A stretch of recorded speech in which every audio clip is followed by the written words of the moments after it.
Hey everybody, welcome to another episode of Memes of the Week. The best thing you can do for this channel is smash that like button like it's your Alabama cousin, so it reaches a wider audience. And now on with the memes.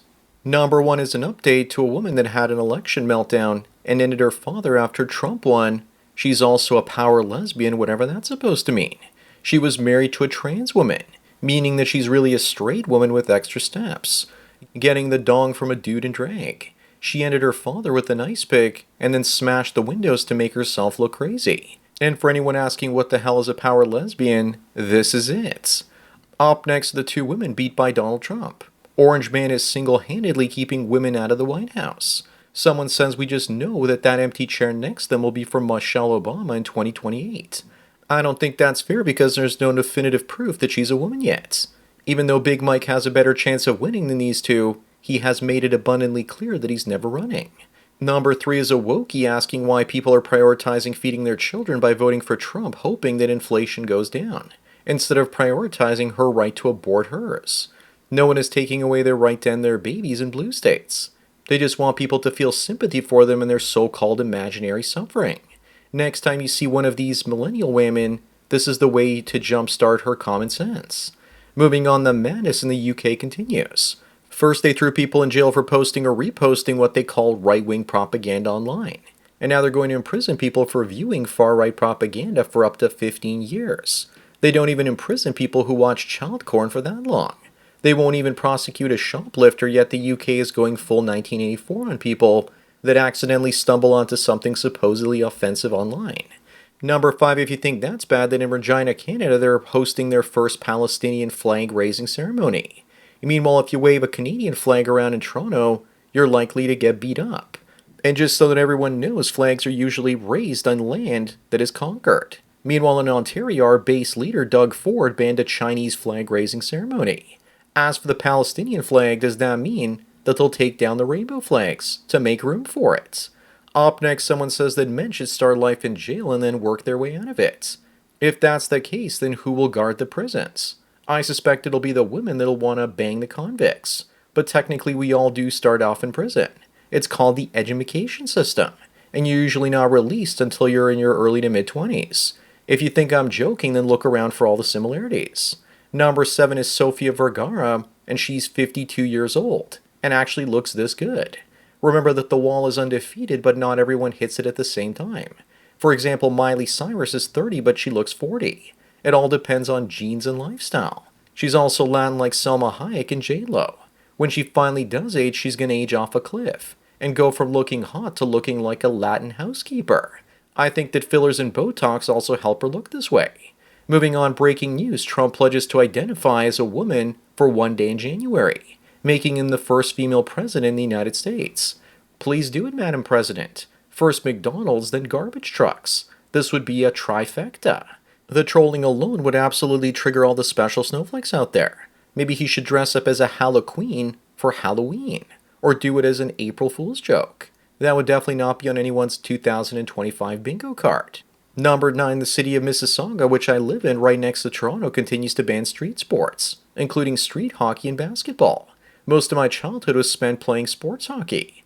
Looks like liberal Karens can't help but ruin the fun of both men and boys. But according to these same liberals, if these immigrants play road hockey outside, then that would probably be perfectly acceptable. The solution is simple. Get your kids to play hockey with swords and call it a religious ceremony. It works for other groups. Up next, we have Justin Skippy Trudeau waiting patiently for all the American celebrities who said they would move to Canada if Trump won. I also bet that as a kid, no one showed up at his birthday parties. I feel really sad for him, though. He really looks like he wanted to meet Barbra Streisand. American celebrities will never move here because they'll benefit from Trump's tax cuts. They just won't admit it publicly if they want to keep on working. Number 11, more wonderful news from Cucked Canada. As this York University lecturer in Toronto screams out an FU during Remembrance Day, which is a day honoring the sacrifice that veterans made during war. I don't understand women like this coming to Canada if they're so unhappy with the country. My grandmother was also unhappy about the West but enjoyed living in it. This one just probably wants to conquer Canada for her own people. She should be deported for her deplorable action. Moving on, people are saying that AOC is the future of the Democrat Party, and that she would be running in the 2028 presidential election. Please God, we need to make this happen, so that JD Vance or Tulsi Gabbard mock the floor with her. Then it might not be Big Mike in the photo with Hillary and Kamala sitting next to them, but AOC instead. People said Kamala was the worst choice, and AOC says, hold my overpriced craft beer.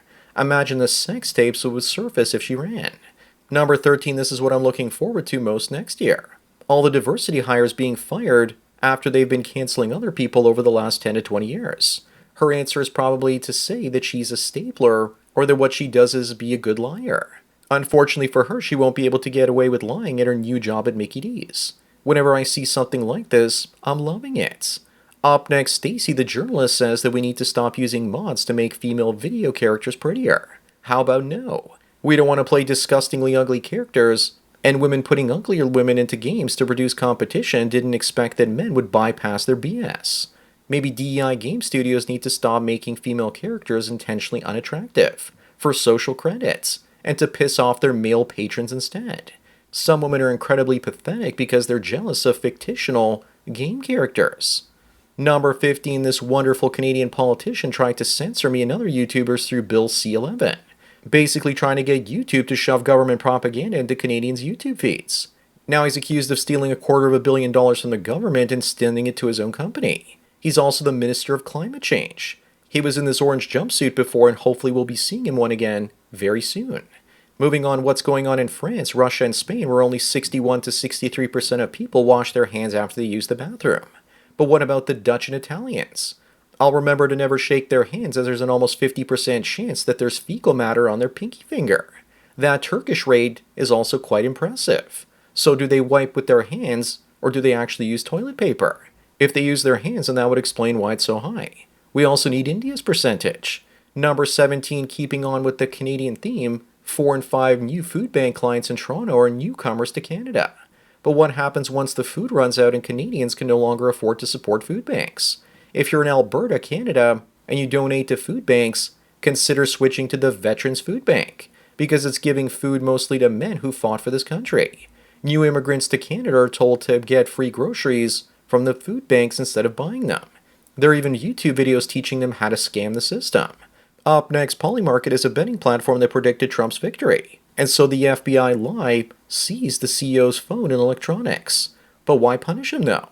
How exactly would he manipulate the election using the betting rates?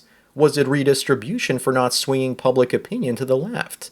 Maybe they were trying to shut him down because his site also predicted that Jake Paul would beat Iron Mike Tyson.